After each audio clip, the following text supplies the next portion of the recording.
রাজনীতির পক্ষ বিপক্ষ ডিমার্কেশন করে দিলেন, নির্ধারণ করে দিলেন শায়েখে চরমনাই এবং জনাব মুফতি আমির হামজা, একজন ইসলামী আন্দোলন বাংলাদেশের নেতা এবং একজন পীর, সেকেন্ড পীর, আর একজন জামাত ইসলামের একজন সংসদ সদস্য প্রার্থী। ওইভাবে জামাত ইসলামীর নেতা না, জামাত ইসলামীর ওলামা বিভাগে দায়িত্ব পালন করেন, কোনো শাখার সুনির্দিষ্টভাবে পদধারী না, জনপ্রিয় বক্তা এবং সংসদ সদস্য প্রার্থী। পক্ষে বিপক্ষে স্পষ্ট করে দিয়েছেন। এটা জাতীয় রাজনীতিতে যারা আমরা সুশীল টাইপের কথাবার্তা বলি অথবা একাডেমিক বিশ্লেষণ করি তাদের কাছে এই ডিমার্কেশন গ্রহণযোগ্য না, কিন্তু রিয়ালিটি এটাই।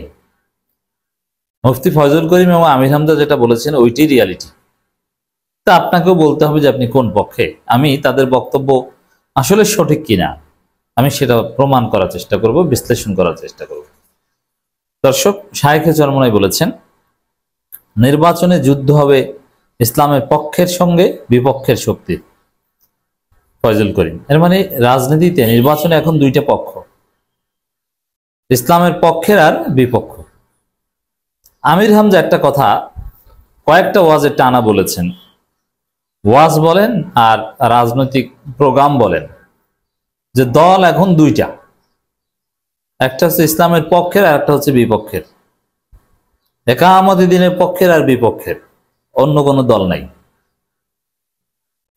এখন এই কথাটা তো প্রান্তিক।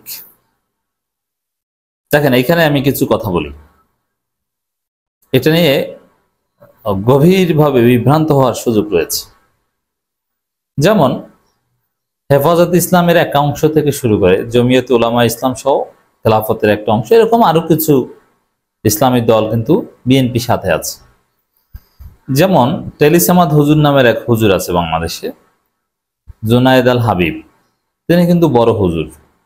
আরো বড় বড় দাড়িওয়ালা অনেক হুজুর আছে, বড় বড় কেতাব লেখা হুজুর, মাওলানা মওদুদীর বিরুদ্ধে কেতাব লিখেছে, ওবায়দুল্লাহ ফারুক, তমুক, এরকম অনেক হুজুর কিন্তু বিএনপির সাথে আছে প্রকাশ্যে। মহিবুল্লাহ বাবুনগরী মতো একজন প্রবীণ আলেমে দ্বীন, তিনিই বিএনপির সাথে আছেন। তাহলে কি তারা ইসলামের বিপক্ষে? এই প্রশ্ন অনিবার্যভাবে আসে। খুব সহজে বিএনপিকে ইসলামের বিপক্ষে ঠেলে দেওয়া যায়। যেমন মির্জা ফখরুল বলেছেন বিএনপি শরিয়া আইনে বিশ্বাস করে না। যে শরিয়া আইনে বিশ্বাস করে না সে কখনো ইসলামের পক্ষে নয়। মৌলবাদী মানে হুজুরদের উত্থানে বিএনপি আতঙ্কিত, দক্ষিণপন্থীদের উত্থানে মানে হুজুরদের, ইসলামপন্থীদের, ডানপন্থীদের উত্থানে বিএনপি চিন্তিত। তাহলে এই বিএনপি তো আর ইসলামের পক্ষে শক্তি হতে পারে না, এটা সহজ। কিন্তু বিএনপির পক্ষ হয়ে আরো যারা নির্বাচন করবে তারা কি সবাই ইসলামের বিপক্ষে? না, আমি বলছি না যে হেফাজত ইসলামী, এমনকি বিএনপিও জামাত চরমনাইয়ের বিরুদ্ধে নির্বাচন করলে যে তারা ইসলামের বিপক্ষে, এটা কখনোই নয়। তারপরে শায়েখে চরমনাই এবং আমির হামজা যেটা বলেছেন এটা সঠিক। তাহলে এটার ব্যাখ্যাটা কি? ব্যাখ্যাটা হচ্ছে শরীয়তের একটা উসুল আপনাকে বুঝতে হবে। প্রথমে কোন একটা কাজ শিরকি হলেই ওই কাজটা করলে সে মুশরিক হয়ে যায় না। কোন একটা কাজ বেদাত, একজন ব্যক্তি ওই কাজটা করেছে, যেমন ফরজ নামাজের শেষে হাত তুলে জামাতবদ্ধ মোনাজাত করা, ধরে নিলাম ওটা বেদাত, কারণ ওইটা করলেই আপনি বেদাতই না। এটা বুঝতে হলে আপনাকে ইমাম আবু হানিফার ফিকুল আকবার কিংবা উসুলের মৌলিক কিতাব, আকাইদের উসুলের মৌলিক কিতাব বুঝতে হবে, আকাইদ বুঝতে হবে, এটা আকীদার মাসাইল, এটা বুঝাচ্ছি। এরপরে আপনি দেখেন কোন একটা হারাম একজন ব্যক্তি খেলো, এর মানে কি সে হারামখোর? না। শিরক হোক, বেদাত হোক, কুফরি হোক, সবচেয়ে বড়টা বলি, কোন একটা কুফরি কাজ একজনে করলো, ওইটা করলেই কি সে কাফের? নেভার। সে জাহান্নামে চলে যাবে? না। তাহলে কি একজন ব্যক্তি সামগ্রিকভাবে কাফের হতে বা মুশরিক হতে, বেদাতি হতে বা ফিরকায়ে বাতিলার মধ্যে চলে যেতে অনেক উপাদান আছে। তার ইতিকাদ, তার ফেল, এবং সে কনশাসলি করেছে না সাবকনশাসলি করেছে, এবং ওই ফেলের পিছনে তার আকাইদ কি, এটা একটা কনসিডারেশনের বিষয়। এবং সে একদম হলিস্টিক্যালি সে ওই গ্রুপের কিনা, সে শিরকি চিন্তা দর্শনে বিশ্বাস করে কিনা, অথবা সে বেদাতে চিন্তা দর্শনে বিশ্বাস করে কিনা, এগুলো টোটাল বিবেচনায়, অথবা না সাময়িক অথবা একটা সেক্টর ভিত্তিক বিচ্যুতি, এগুলো টোটাল বিবেচনায় একজন ব্যক্তিকে শিরকি, বেদাতি বা মুশরিক বা এগুলো বলা হয়।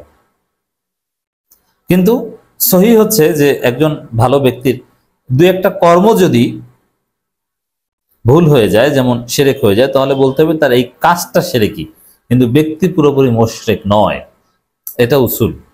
এই উসুলে বিএনপিকে বা বিএনপির পক্ষের যারা আছে তাদেরকে এখানে মূল্যায়ন করতে হবে। এখন নির্বাচন, রাজনীতি, ম্যানিফেস্টো, ইসলাম, হ্যাঁ, বাংলাদেশে ভারতের দালাল যারা, তারা সবসময় ইসলামকে ছোট করতে চায়, ভারতের এজেন্ডাই এটা।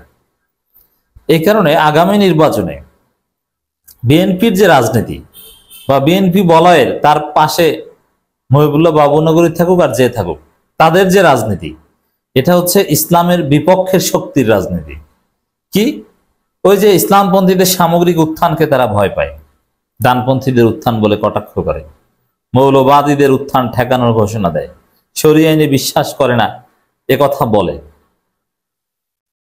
তো এই যে বিষয়টা, এটি হচ্ছে ইসলামের বিপক্ষের, এবং ইসলামের বিপক্ষের শক্তিকে ভোট দেওয়া যাবে না। এখন ইসলামের বিপক্ষের শক্তি শুধু পলিটিক্যাল কিছু এজেন্ডাগত বিষয়। এখন এই পলিটিক্যালি কেউ ইসলামের বিপক্ষের শক্তি কাউকে বললে বা কেউ হলে সে কি ইসলাম থেকে খারিজ হয়ে গেছে, মুসলমানিত্ব চলে গেছে? না, চলে যায়নি। সে মুসলমান, সে জান্নাতেও যেতে পারে, কিন্তু তার আগামী নির্বাচন কেন্দ্রিক যে ম্যানিফেস্টো বা যে কাজটা, সেটা ইসলামের পক্ষে না, ইসলামের বিপক্ষে। এই ইসলামের বিপক্ষে এই কাজটা করেও সে জান্নাতে যেতে পারে, কারণ এটা একটা কাজ। সামগ্রিকভাবে সে নামাজ পড়ে, সে কালেমায় বিশ্বাস করে, সমস্যা নাই।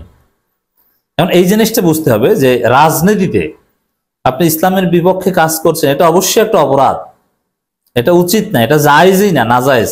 কিন্তু এর মানে এই না যে আপনি মুসলমান নাই, আপনি ইসলাম থেকে খারিজ হয়ে গেছেন, আপনি নামাজ পড়তে পারবেন না, হজ করতে যেতে পারবেন না, কারণ হজ করতে যেতে হলে তো মুসলমান হওয়া লাগে না। বিষয়টা এরকম না, আপনি মুসলমান, কিন্তু আপনার এই কাজটা ত্রুটিযুক্ত, এই কাজটা নাজায়েজ।